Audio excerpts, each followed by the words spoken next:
You have probably seen it everywhere, social media, health podcasts, or at your pharmacy. People swearing that magnesium helped them finally sleep, that it melted their anxiety, that it was the missing piece they didn't know that their body needed. But here's the question: does the research back anything of this up, or it's just another wellness trend dressed up in the scientific language? Today we are going to find out by going straight to peer-reviewed studies, just evidence plainly explained. Stay with me because some of the findings genuinely surprised me. Before we get into research, let's get one thing clear. Magnesium isn't some exotic supplement ingredient. It is a mineral your body already depends on every single day. In fact, it plays a role in over 300 biochemical reactions in your body. Magnesium helps with heart regulations, blood pressure, glucose control, DNA and protein synthesis, serotonin production. That last one, serotonin, is where things are getting interesting. For sleep and mood, serotonin is the brain chemical that regulates your sleep cycle, your appetite, and your emotional well-being. And magnesium is one of the building blocks your body needs to make it. Your body mostly gets its magnesium from food,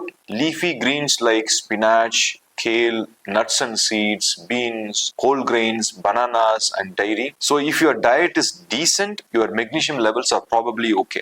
And this is important. A 2026 fact sheet from America's National Institute of Health noted that nearly half of the Americans are not getting enough magnesium from their diet. The main culprit is heavily processed food, which strips the mineral out during manufacturing. That is the context. Now let's look at what happens when people actually take supplements. Now let's come to magnesium and sleep. This is a big one because many people claim that magnesium supports in sleep. They say that take magnesium in the night and sleep like a baby. Let's see what the research tells us. In August 2025, a study published in the journal Nature and Science of Sleep looked at who reported poor sleep quality. Half of them received a nightly dose of magnesium compound. The other half got a placebo, a dummy pill. After 4 weeks, the magnesium group were sleeping better than the placebo. The researchers think this works partly because magnesium helps muscle to relax, which allows your body to physically let go of tension and ease into sleep. The second trial, published in 2024 in Sleep Medicine X, looked specifically at magnesium L-threonate, a special formulation thought to cross the blood-brain barrier more easily, meaning it may be better absorbed by brain itself. Took a gram of it every night for 3 weeks, took a placebo. The result, the supplement group showed improvement in deep sleep and REM sleep, the most restorative stages of the sleep cycle. They also scored significantly higher on measurements of alertness,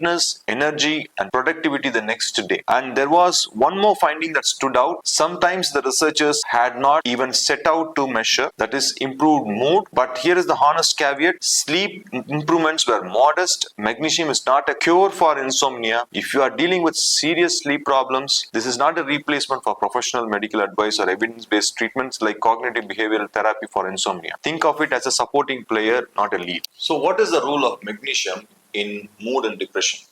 Now let's talk about something a little more sensitive, where I think the research gets genuinely interesting. Can magnesium help with mood and depression? A 2023 review published in Frontiers in Psychiatry pulled together 7 randomized clinical trials. That's a rigorous study design where participants were randomly assigned to treatment or placebo, covering a combined 10 and 25 depressed adults. The result: those given magnesium compounds experienced a statistically significant drop in depression scores compared to those who didn't. The researchers pointed to 2 pathways. The magnesium is associated with reduced inflammation, and there is growing evidence linking chronic low-grade inflammation to depression. Magnesium inhibits certain enzymes linked to heightened stress response and mood disorders. And remember that finding from the sleep trial, the one about improved mood, it fits. Better deep sleep and serotonin support both feed directly into emotional regulation. Magnesium and its role in migraines. Here is where the evidence gets arguably the strongest.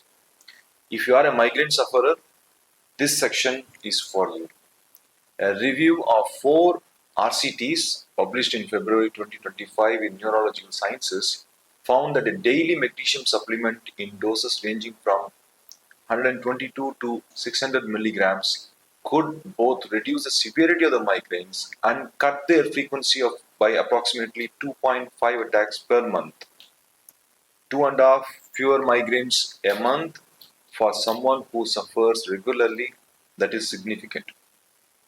Magnesium works partly by dampening the brain's release of glutamate, a chemical that drives pain signaling.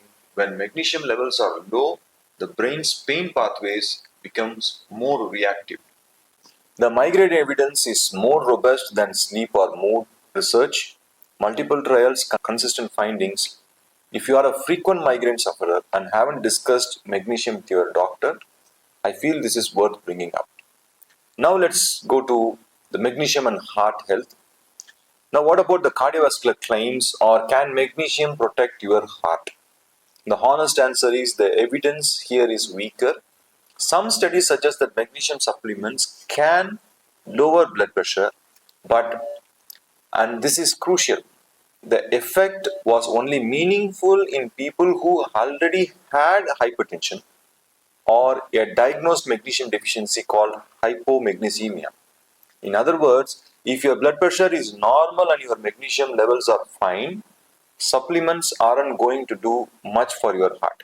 As for strokes, some observational studies have found that people with higher magnesium intake have lower stroke risk, but observational research can't prove the cause and effect. Those people may simply have healthier diets overall. We can't say magnesium itself is the reason for it. Who actually needs supplements? So, should you be taking magnesium supplements? The honest answer depends entirely on your situations. Poor diet, heavy in processed foods, low in vegetables and whole grains, a supplement could genuinely help. Chronic sleep difficulties, low risk, low cost support, it's not a cure. For frequent migraine sufferer, one of the better evidence uses talk to your doctor. Diagnosed for magnesemia or conditions affecting absorption like Crohn's disease, type 2 diabetes, supplements are often clinically recommended. Who likely doesn't need supplement? People eating a balanced, varied diet with plenty of whole grains, vegetables, legumes, and nuts are probably getting enough already. A final thought: not all magnesium supplements are the same. Magnesium glycinate, citrate, oxidate, L-threonate, they are observed differently and may suit different purposes. Always check with your doctor or pharmacist before starting on supplements. The final verdict, based on the evidence summary: sleep, real but modest benefits, especially promising with L-threonate, not a cure for insomnia. Mood and depression, small trials, promising results, plausible biological mechanisms, worth discussing with the doctors. Migraines, strongest evidence, 2.5 fewer attacks per month in multiple trials, genuinely useful. Heart health, weak evidence, only helps if you have hypertension or deficiency. Magnesium is promising and not magical. It supports several important body systems, and if your intake is low, restoring it through diet or supplements can make a difference, but it is not a silver bullet. The results are modest and they vary from person to person. Disclaimer: the information in this video is intended for general education purpose only. It is based on publicly available scientific research and does not constitute medical advice. Magnesium supplements may interact with certain medications and health conditions.